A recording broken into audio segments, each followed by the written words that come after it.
Olá, sejam bem-vindos à nossa disciplina de Fisiologia das Árvores. Então vamos continuar o nosso assunto de nutrição mineral. Essa figura aqui eu já mostrei para vocês quando eu comentei sobre relações hídricas em plantas. Então só para relembrar o que eu falei. Eu disse o seguinte, que quando um solo é muito seco, ao ponto de prejudicar o desenvolvimento da planta, consequentemente, nós temos também um prejuízo no desenvolvimento de raízes.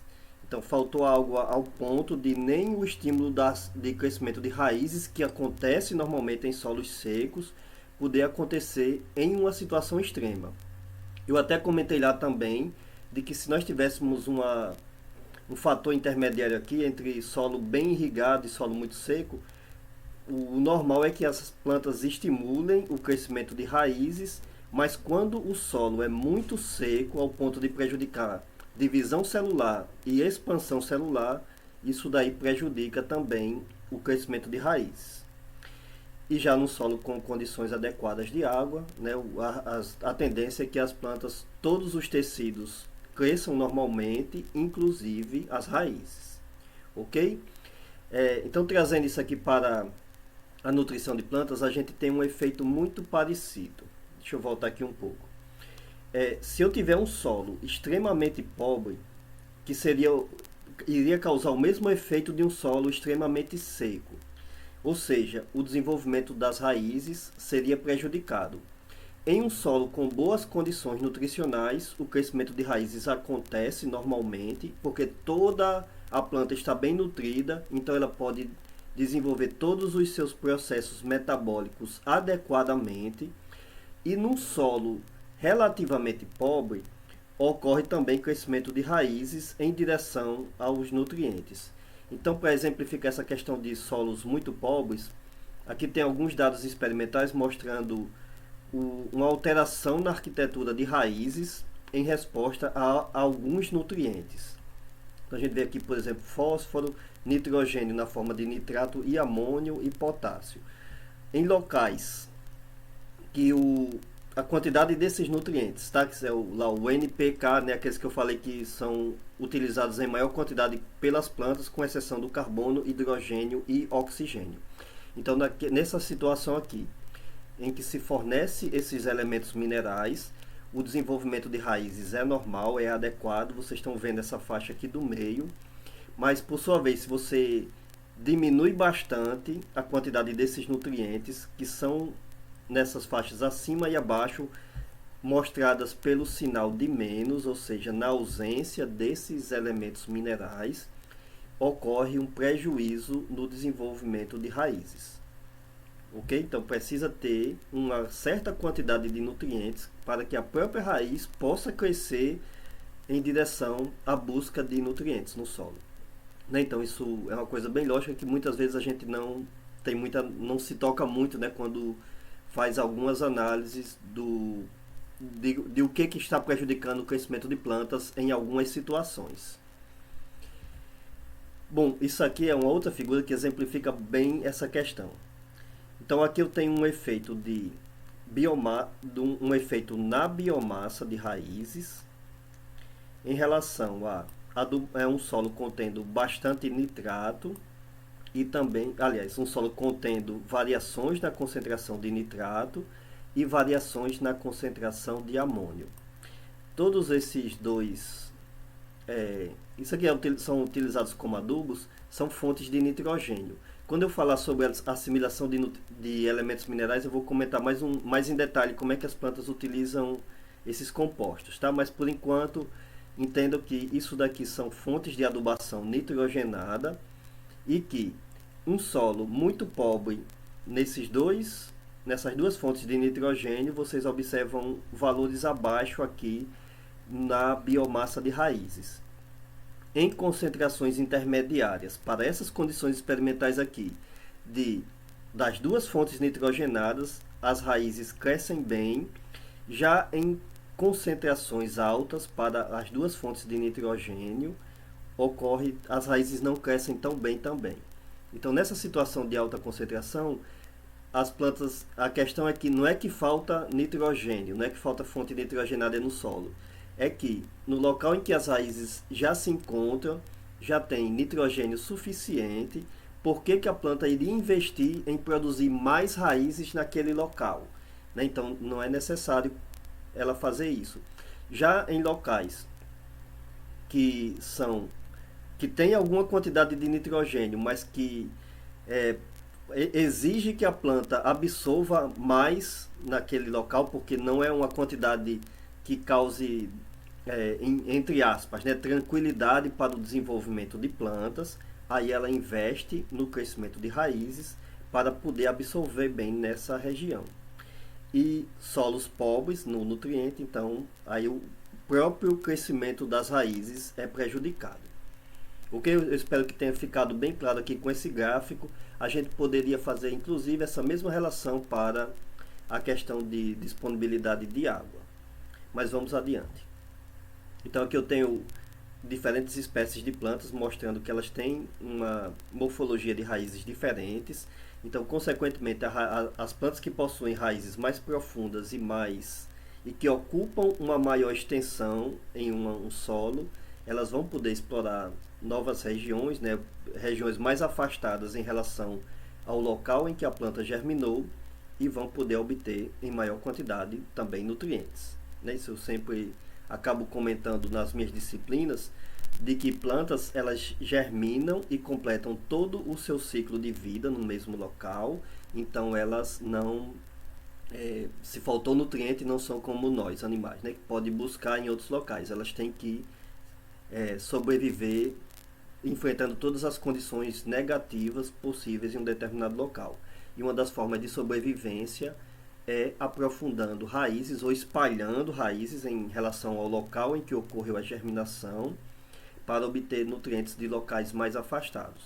É o mesmo princípio que nós temos com relação à absorção de água, né? Plantas que crescem raízes em direção a fontes de água, muitas vezes muito afastado em relação ao local em que ocorreu germinação. Bom, então vamos lá.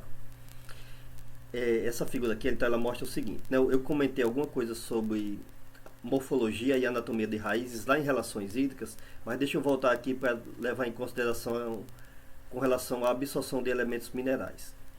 Então, quando uma raiz cresce, existe uma região que é bem aqui na parte mais central, que é a chamada zona meristemática. Nessa região aqui é onde acontecem as divisões celulares com maior intensidade. Então essa região aqui ela não é responsável pela absorção nem de água, nem de elementos minerais. Logo em seguida, vem uma zona chamada de zona de alongamento, que é essa segunda aqui, em que as células que se dividiram na região meristemática se expandem nessa região. Então aqui é onde a gente observa realmente o aumento de tamanho das raízes. E em seguida vem a zona de maturação, que é onde ocorrem os pelos radiculares, e é nesse local aqui, então, o local em que a raiz absorve mais água, como a gente viu no assunto anterior, e também nutrientes minerais. Nesse local em que a raiz absorve mais, ela vai esgotando a quantidade de nutrientes do solo. E aí o que é que acontece? Se a gente vê aqui nessa figura.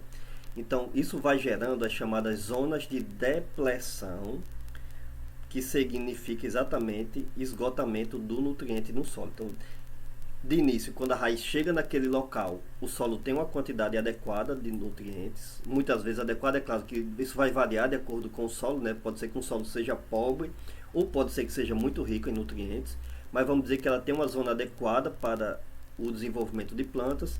Mas a partir do momento em que as raízes e a porção da raiz em que contém pelos radiculares está em contato com aquela região, ela vai retirando os nutrientes até chegar no ponto em que elas não conseguem mais também retirar nutrientes.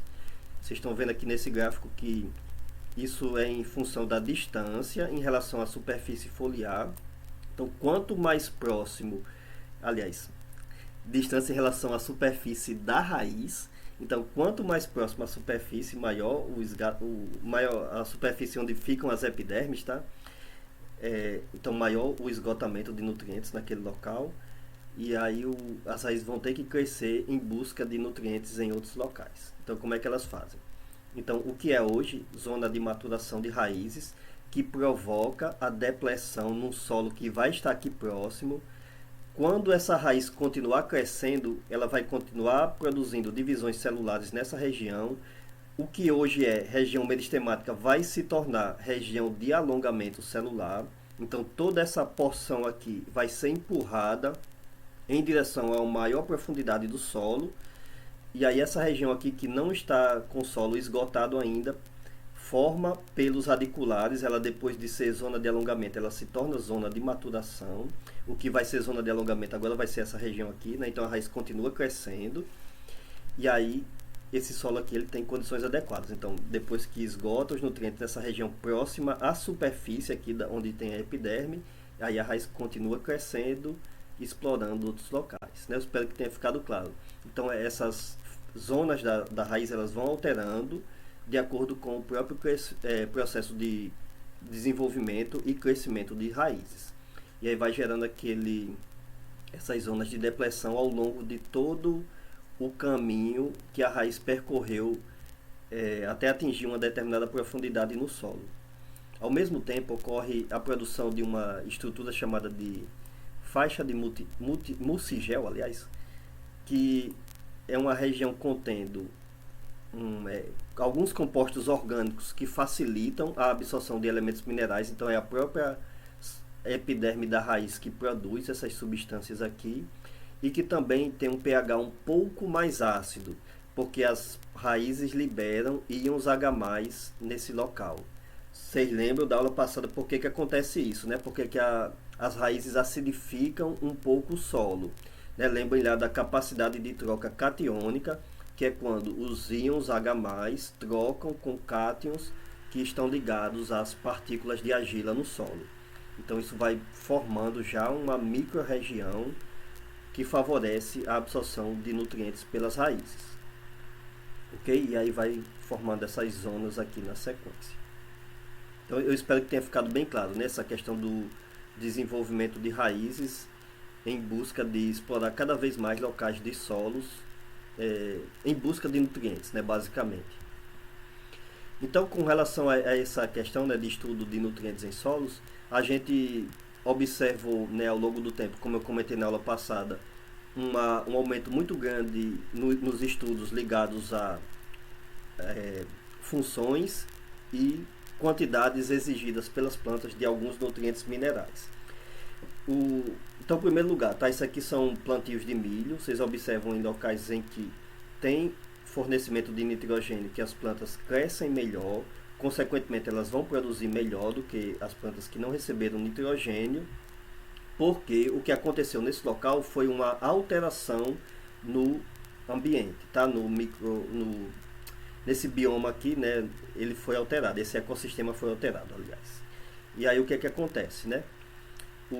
As plantas que cresciam aqui naturalmente, elas faziam a ciclagem dos seus próprios nutrientes, inclusive nitrogênio, que era reciclado a partir do momento em que ocorria a decomposição da matéria orgânica.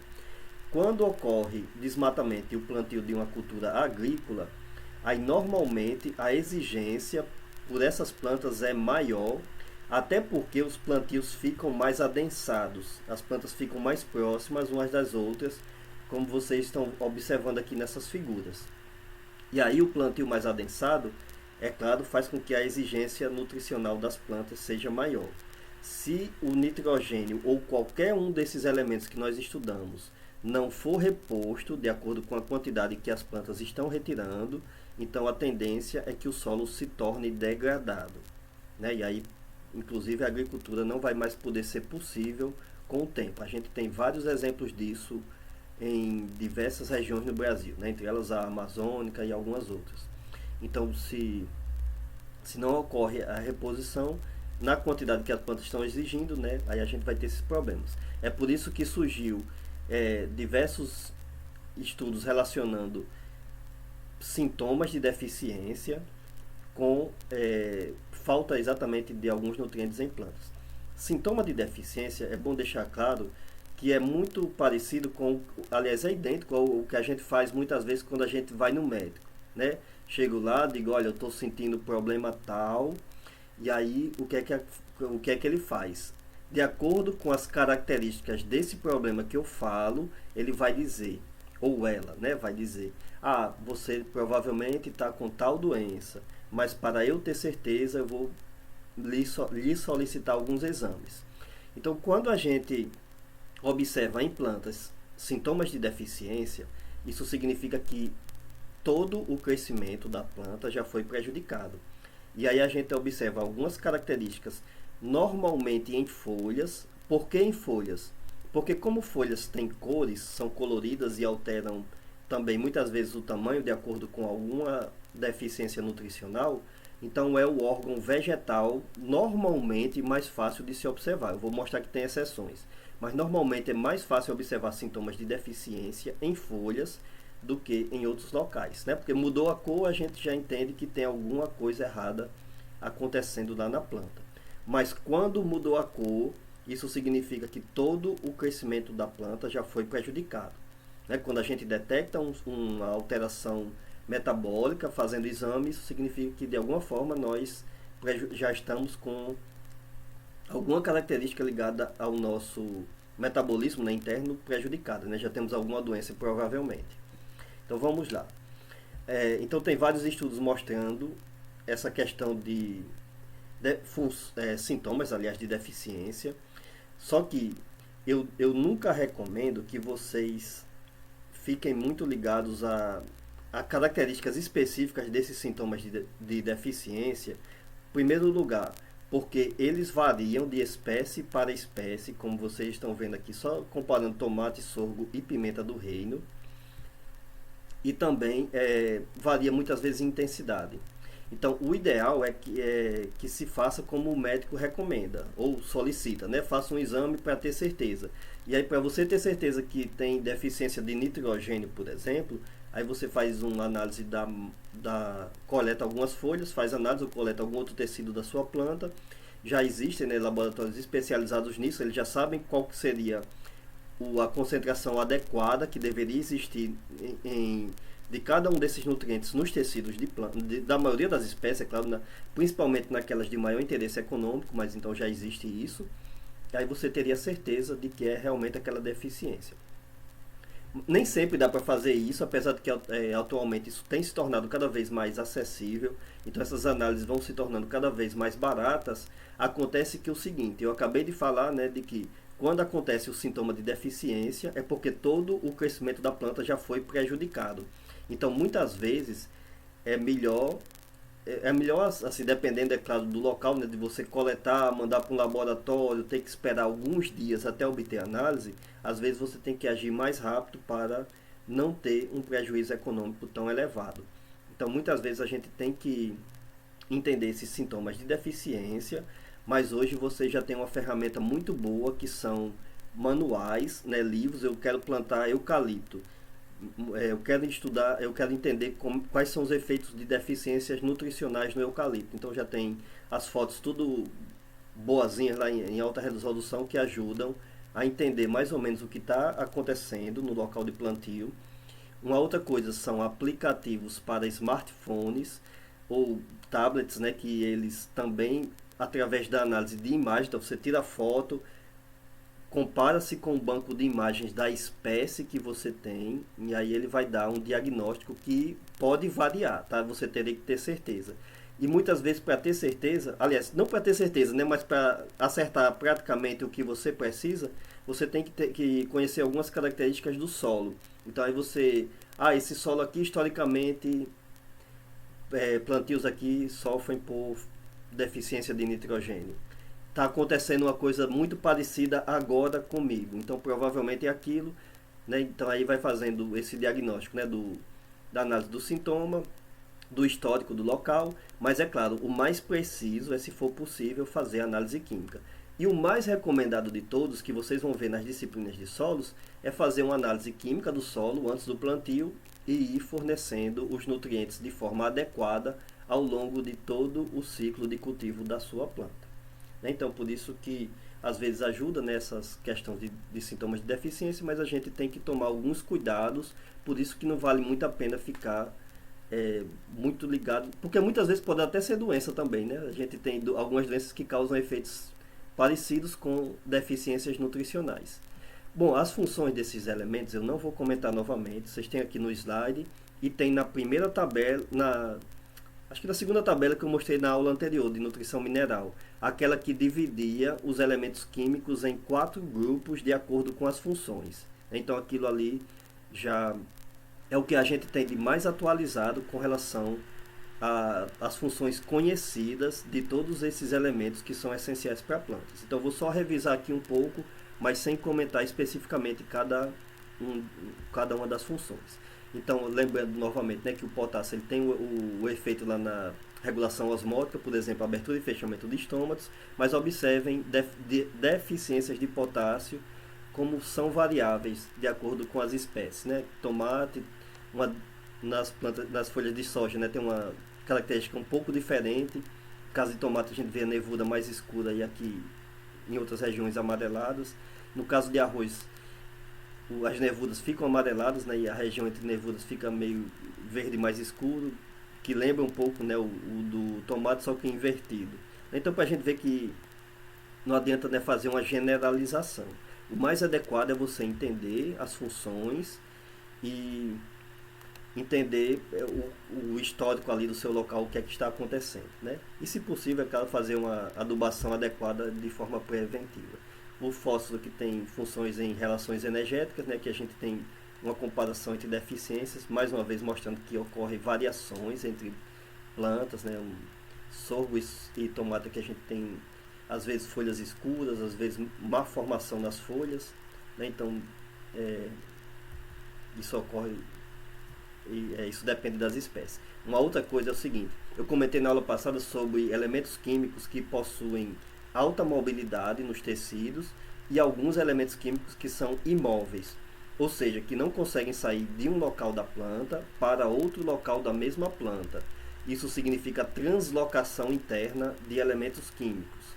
Então, um deles que são considerados como elemento químico imóvel é o cálcio. E aí, deficiência de cálcio, a gente sempre vai observar ela nas regiões, aliás, vamos observar ela primeiramente nas regiões mais novas de uma planta. Então vocês estão vendo aqui, né? Manga. A manga é exatamente o último órgão a se formar ali, né? Depois do crescimento vegetativo, de todo o caule das folhas, flores, até chegar no desenvolvimento do fruto. Então muitas vezes os produtores de manga, eles têm esse problema aqui,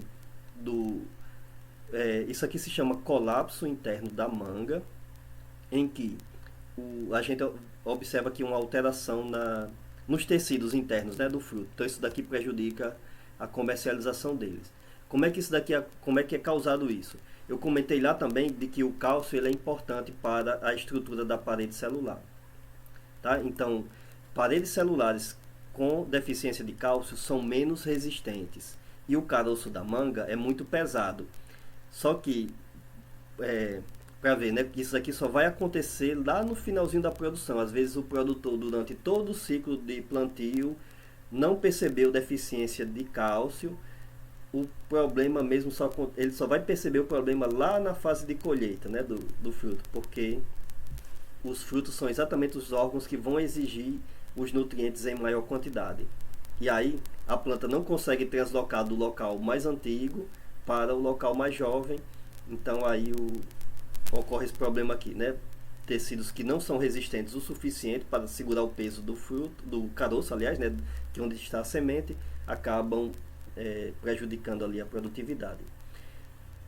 Então, deficiência de cálcio ela sempre vai ser percebida em locais mais jovens. Se não for no fruto, vai ser na folha mais jovem, que é aquela que está mais acima. Vocês estão vendo isso aqui no sorgo e no fumo, né? Então essas folhas ficam com má formação, e essa má formação está ligada exatamente à estrutura da parede celular. Tá? Não tem uma estrutura adequada para todo o processo de expansão celular. E aí a folha ela fica com esse aspecto menor e também diferente também, né? Ela fica deformada em relação ao normal. Então entender a mobilidade dos elementos ajuda muito a gente entender o sintoma de deficiência. Onde é que ocorreu a deficiência? Foi numa folha mais jovem ou foi numa folha mais antiga? Se aconteceu na folha mais jovem, é porque o elemento que está causando aquele problema é um elemento, aliás, o elemento que nós estamos detectando através desse sintoma, o problema, é o elemento que tem pouca mobilidade interna. Aí eu já elimino vários, como por exemplo o magnésio, que é um daqueles que tem alta mobilidade. Então, sintomas de deficiência de magnésio são observados em folhas mais velhas, porque é um elemento móvel, assim como o nitrogênio, tá, que eu mostrei logo na primeira figura, e vários outros. Então aí a gente tem essas variações também que ocorrem de espécie para espécie, mas se aconteceu numa folha mais antiga, então eu já consigo eliminar também alguns outros, né? Então essa questão de se entender a mobilidade ajuda muito na detecção de sintomas de deficiência. Aqui tem uma comparação de sorgo, milho e soja com deficiência de enxofre, né? Então, mais uma vez, um sintoma que lembra aquele do nitrogênio, do magnésio, né? Então, para a gente ver que às vezes confunde realmente esses sintomas de deficiência. Por isso que é mais uma questão de você não precisar, aliás, de você não poder confiar no que você está vendo, que aí você pode imaginar que é a deficiência de um determinado elemento mineral, faz a adubação dele, gasta, investe, né, na sua área, só que muitas vezes pode ser que a deficiência seja outra. Por isso que é muito interessante fazer a análise química realmente, ou, né, como o mais recomendável, fazer a análise do solo antes do plantio. Bom, aqui são exemplos de deficiência de ferro, né? Vocês veem que isso daqui lembra muito o do nitrogênio, quando eu comparo plantas diferentes, né? Então, só para reforçar essa questão de que não dá para confiar apenas nessas imagens. Nos aplicativos que eu falei, eles são até mais confiáveis do que nossos olhos, porque eles comparam com bancos de imagens daquela mesma espécie que você está querendo analisar. Então ele tem uma precisão maior do que se eu comparar visualmente, né? Apenas observando pelo meu olho. Então aqui sintomas de deficiência de boro. Boro é um daqueles outros elementos que tem baixa mobilidade interna. Então nós detectamos deficiência nas regiões mais jovens. Vocês estão vendo aqui mais uma vez em manga frutos que abortam e que são ou que ficam com má formação, exatamente pela deficiência de boro. Ou nas folhas jovens, aqui no caso de fumo, né, que o fumo, aliás, o interesse comercial é exatamente a produção de folhas, né? Então a gente tem essas anomalias exatamente porque o boro também faz parte da parede celular, e aí no caso de deficiência ocorre a má formação, e a gente detecta isso no local mais jovem, né, pela baixa mobilidade, como eu comentei. Vê que o manganês aqui ele tem um sintoma muito parecido com o do ferro, com o do nitrogênio também, né? E aqui tem algumas comparações com espécies diferentes, só para a gente ter uma noção também, né, de como isso pode acontecer. É um micronutriente, então tem essa questão também, tá? Porque muitas vezes quando a gente observa uma deficiência, a tendência é que ela seja de um macronutriente. É claro que dependendo do local, né? Por isso que eu falei que é bom conhecer o histórico do solo. Mas por que a gente vai primeiramente no macronutriente? Porque como são elementos exigidos em maior quantidade, a tendência é que a planta esgote mais rapidamente também aquele nutriente. Principalmente se for um solo que já foi muito utilizado na agricultura, né? Mas é claro, isso não quer dizer que não possa ocorrer também a deficiência de alguns micronutrientes, que, como eu comentei também na aula passada, apesar de serem exigidos em quantidade pequena, são essenciais, né? A planta não consegue completar o seu ciclo na ausência desses elementos. Então aqui alguns exemplos de deficiência de cobre, né, mostrando como pode ser diferente, né, entre soja e arroz, por exemplo, né? Aqui uma folha meio azulada, meio esbranquiçada, e aqui uma folha verde com linhas amarelas, né, chamado clorose, porque vocês vão sempre ver nessa questão que eu estou colocando aqui nos slides, clorose significa folhas amareladas, folhas que perderam clorofila, basicamente, tá? Seria uma doença, um sintoma relacionado a isso, a perda da cor verde por causa de problemas na clorofila. E por que quase sempre a gente observa isso, né? Folhas amareladas, inclusive entre vários elementos minerais. porque quase sempre o efeito mais fácil de se observar é na síntese de pigmentos. Mas quando ocorre problema na síntese de pigmentos, já ocorreu problema em todos os outros processos metabólicos internos da planta. Só que visualmente a gente consegue detectar mais facilmente as cores, né? Então, por exemplo, um cobre que afetou negativamente ou afetou a cor da folha de arroz, ele já causou diversos outros problemas ligados ao desenvolvimento da planta e a sua produtividade. E quase todos eles acabam prejudicando, porque como prejudica todo o metabolismo da planta, isso acaba prejudicando inclusive a síntese de pigmentos. Tá? Não quer dizer que só prejudica a síntese de pigmentos. Quer dizer que a gente detecta mais facilmente, mas esses elementos eles prejudicam diversos outros aspectos ligados ao crescimento de plantas. E para entender quais são os aspectos, então basta vocês irem na tabela que classifica eles nos 4 grupos, que aí vocês vão entender as funções de cada um deles, né? Vocês veem lá que tem alguns que são cofatores enzimáticos, tem alguns que controlam reações que envolvem potencial osmótico, tem outros que fazem parte de enzimas. Então aí quando ocorre deficiência, com certeza vai prejudicar de alguma forma o metabolismo. Ok? Então só para a gente entender que a coisa é muito mais complexa, né? Mas detectar em folhas acaba sendo o mais fácil visualmente. Então aqui se vê deficiência de zinco aqui, né?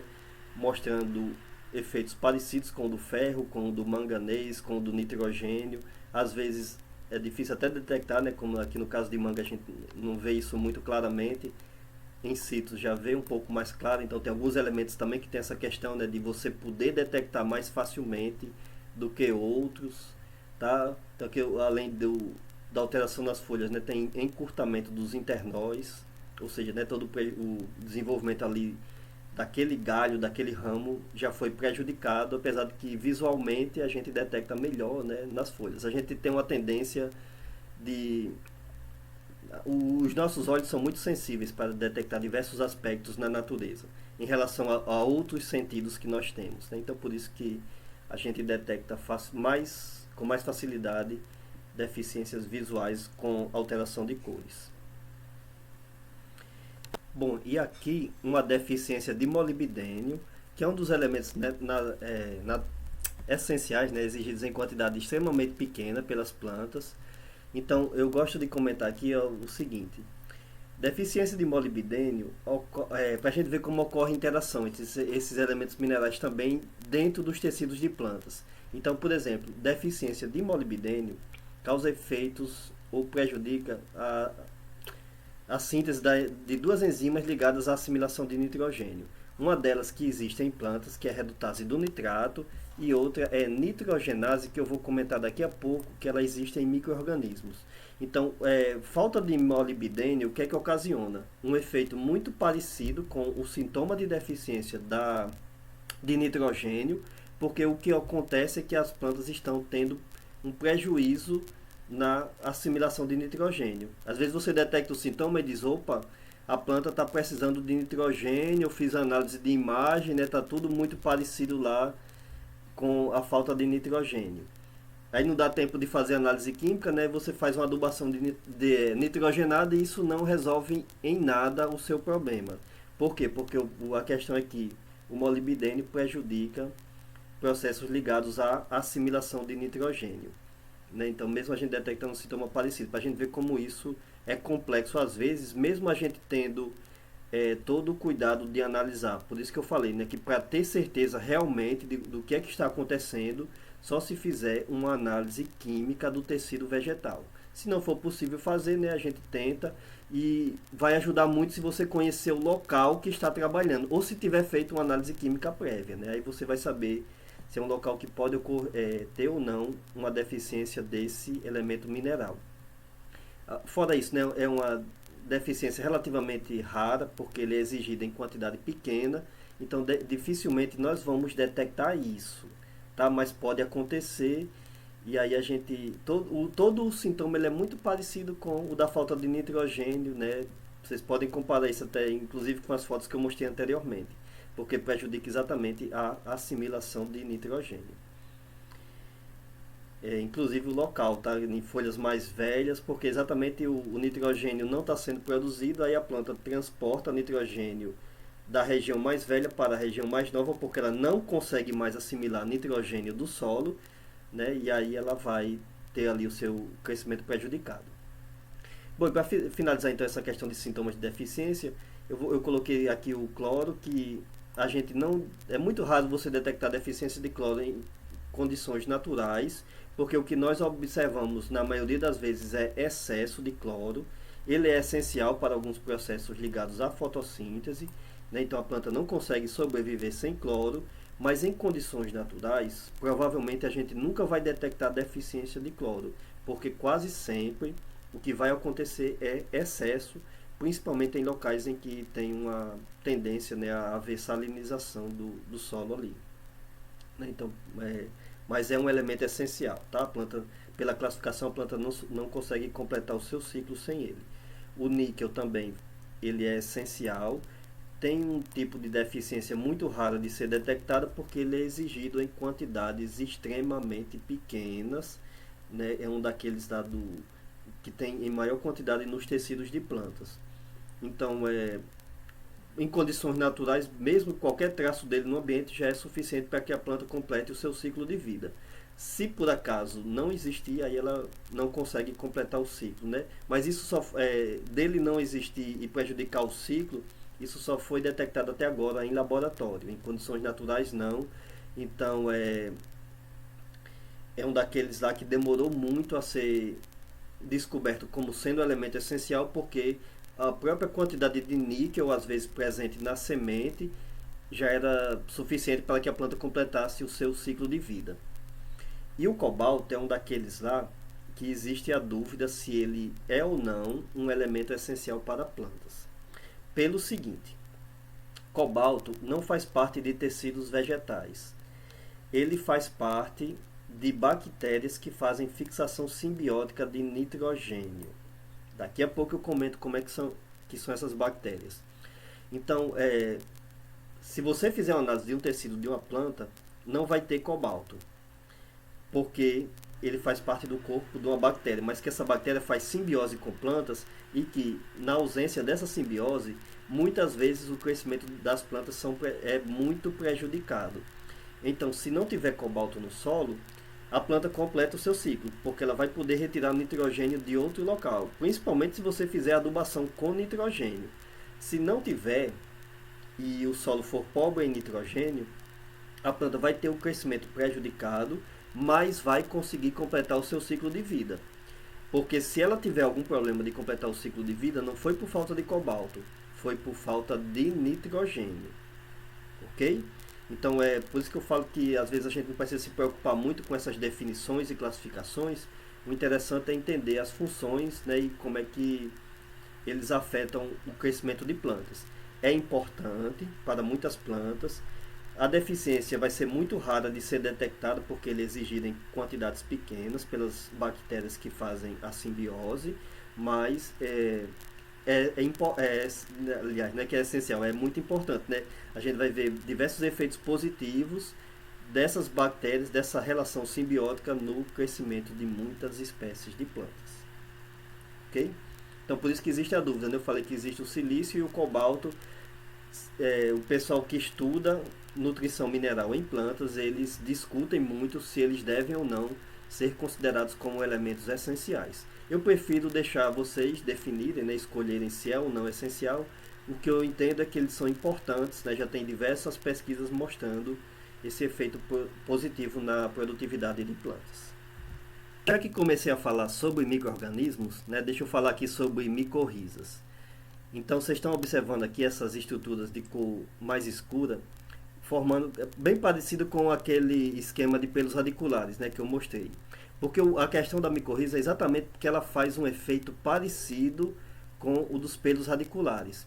São fungos que interagem com o solo, aumentando muito a superfície de contato da raiz com o solo. Inclusive, essas estruturas são mais finas do que os pelos radiculares, então isso aumenta muito o contato com as partículas de argila, principalmente. E elas interagem também na parte interna da planta. Não tem um efeito parasitário aqui. tem um efeito de simbiose mesmo.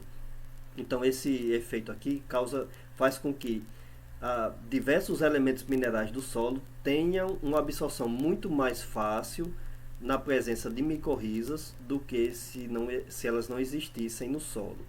É uma relação simbiótica pelo seguinte: a planta fornece açúcares, né, fornece carbono para essas micorrizas, e elas por sua vez facilitam a absorção de elementos, né, de nutrientes do solo pelas plantas. Por isso que é uma relação de simbiose. Inclusive, né, um detalhe mostrando, né, essas estruturas reprodutivas da micorriza, então é como se essa célula interna da raiz estivesse em contato direto com partículas do solo aqui próximo à raiz. Tá? Isso facilita bastante a absorção de elementos minerais. Inclusive, o fósforo é desses elementos que, para a maioria das espécies arbóreas, tá, as espécies florestais, em locais que eles não conseguem fazer essa simbiose com micorriza, o crescimento das plantas é extremamente prejudicado, né? É afetado muito, muito negativamente pela falta dessa relação simbiótica, né? Então, por isso que é bastante estudado atualmente.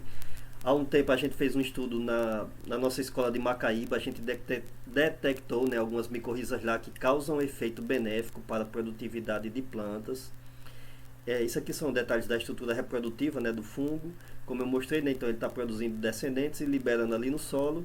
E uma prova de que isso é uma relação simbiótica é que essa ligação que acontece só é permitida, aliás, a planta é quem permite que ela aconteça ou não. Se você faz uma adubação adequada no solo, a planta não permite que a micorriza forme a simbiose, porque ela vai, entre aspas, falar: se já tem fósforo no solo, para que gastar energia alimentando esses fungos? Tá? Então, não, de forma alguma vai ser uma relação parasitária. Então, é a planta que controla todo o processo.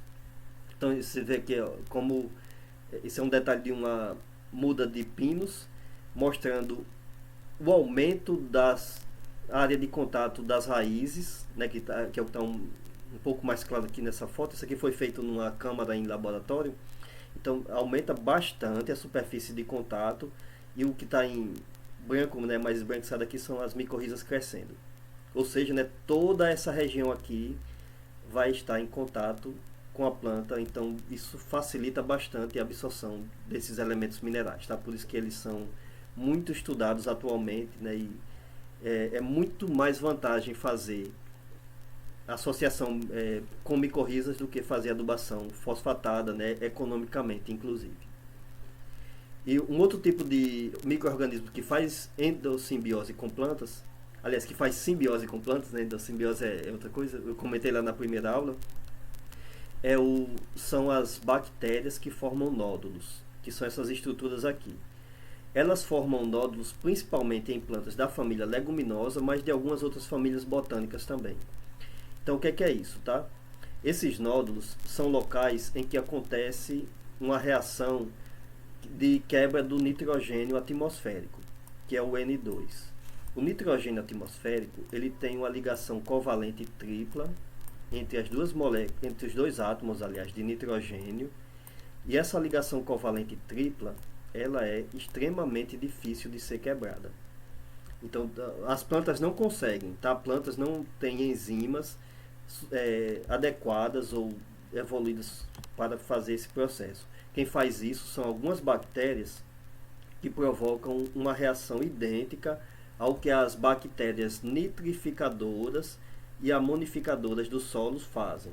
Então eu mostrei aqui a reação química, que ela é a mesma que vai acontecer no interior do nódulo. Então, se a gente pegar uma pequena porção do solo, tá, que não é o interior da raiz, e observar a atividade dessas bactérias, o que elas fazem, né, algumas delas pegam o gás N2, quebram, né, então essas daí são as bactérias fixadoras de nitrogênio, então elas quebram essa ligação, convertem o N2 em NH3, depois para amônio, que é o NH4+, e depois para nitrato. Tanto o amônio quanto o nitrato podem ser absorvidos pelas plantas.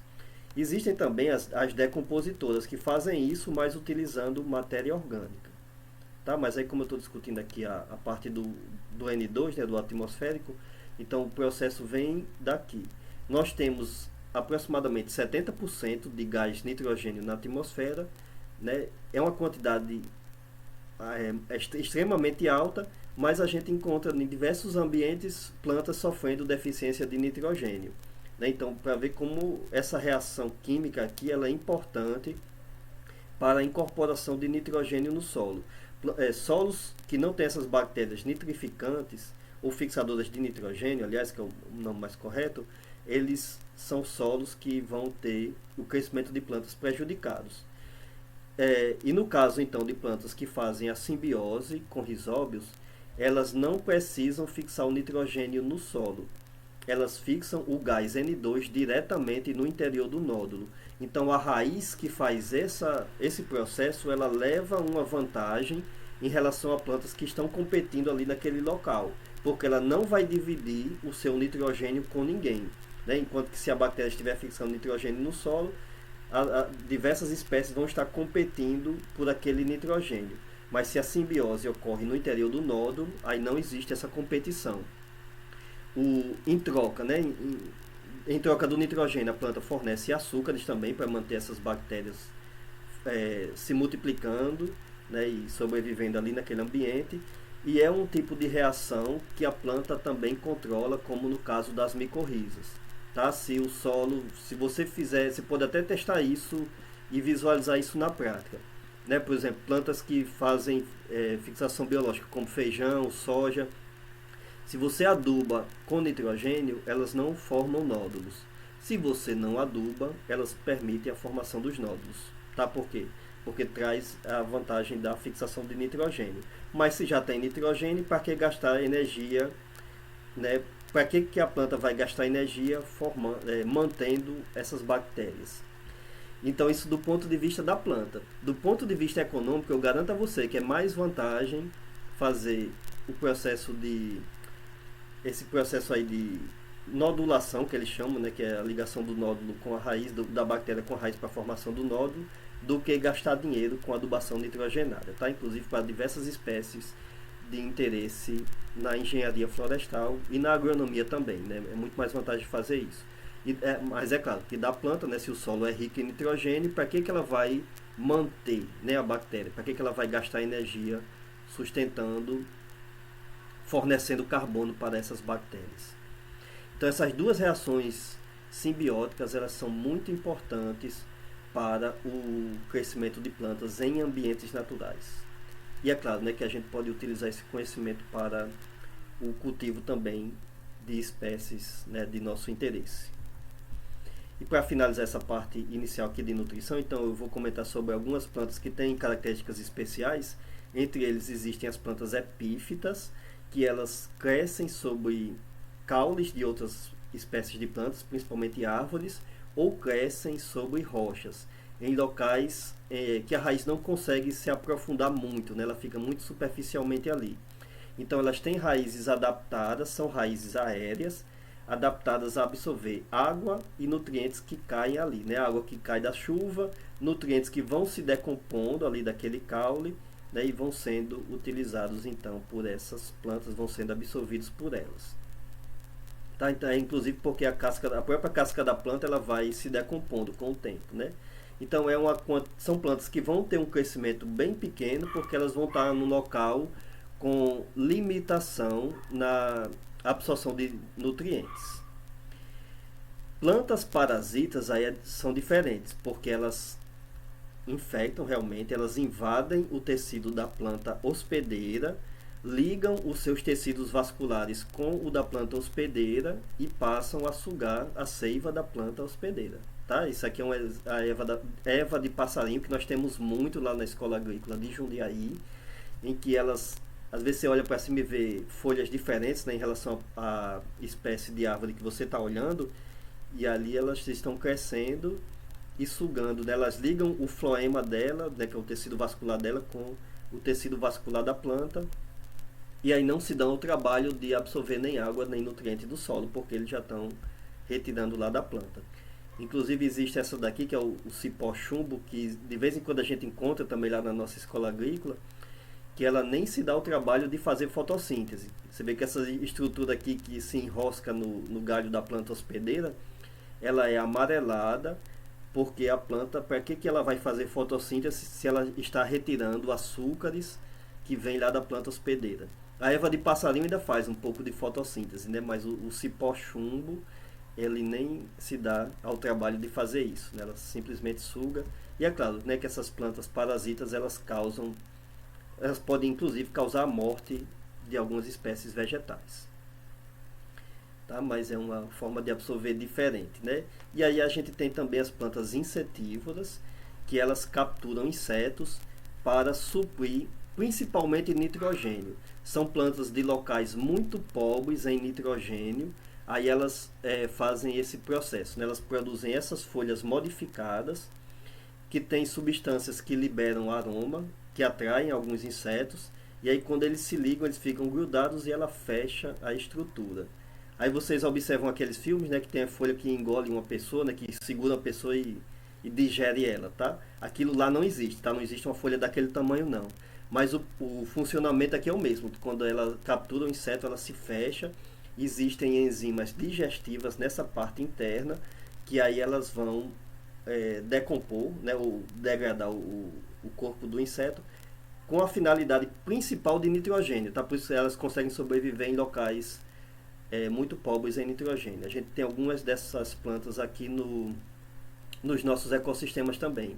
Tá? E aqui é uma variação disso, né, de uma planta insetívora, que ela tem uma estrutura muito parecida com a flor, inclusive libera aromas parecidos com os que as flores liberam para atrair polinizadores. E aí quando o inseto chega, ele fica grudado, né, nessas estruturas tem compostos que fazem isso, né? O inseto fica preso ali e aí elas vão digerindo com o tempo esses insetos. Ok? Então a gente fica por aqui na parte de nutrição mineral. Na próxima aula eu vou discutir um pouco sobre processos ligados à absorção e transporte de elementos minerais para complementar esse assunto e finalizar essa parte. Então, muito obrigado pela atenção de vocês.